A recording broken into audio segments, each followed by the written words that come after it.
I was having these regular scans, and I think I'd got myself into quite a comfortable place with it all, because they've been very reassuring each scan I'd had that everything looked fine. And it was my last scan, and actually Drew was at work, and I sort of said, don't worry about coming across. I felt very confident with the way things were going. And from being normal, suddenly she found that actually the cervix had almost disappeared, and she was at high risk of her waters breaking early. And so she came in for a routine outpatient appointment and was told she can't leave until she has a stitch. So I was well aware that having a stitch meant that there was a risk of premature rupture of the membranes, thinking about what would happen if mine came early, and all of that was a lot to take in. And I think what I definitely got from the fetal medicine team was patience and kindness and a sort of level of sympathy in that they could understand where I was coming from. Things seemed to be going along okay, and we were coming back every week for routine appointments and monitoring. And again, things were going fine, and then at 28 weeks, suddenly her waters broke just without sort of any notice.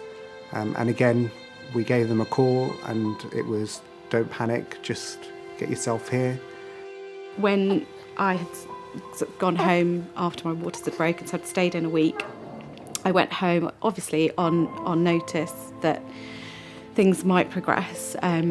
And I just didn't feel right the next day. I called Drew.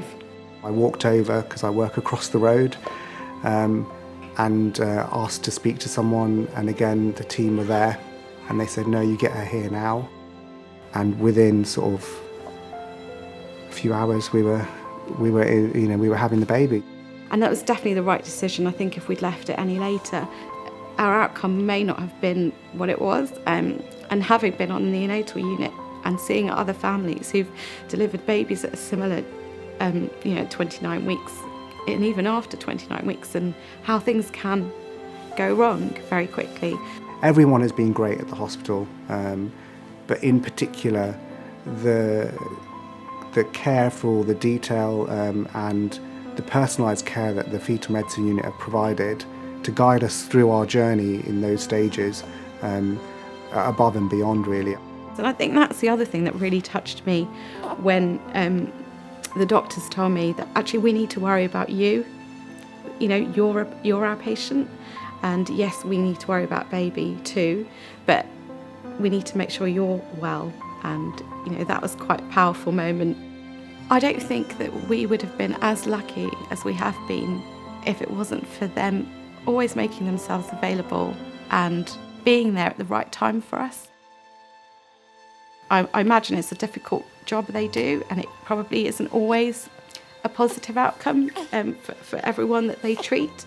And I just think, keep going, because you make a massive difference, and you've really made a big difference to our lives, and we'll always be grateful.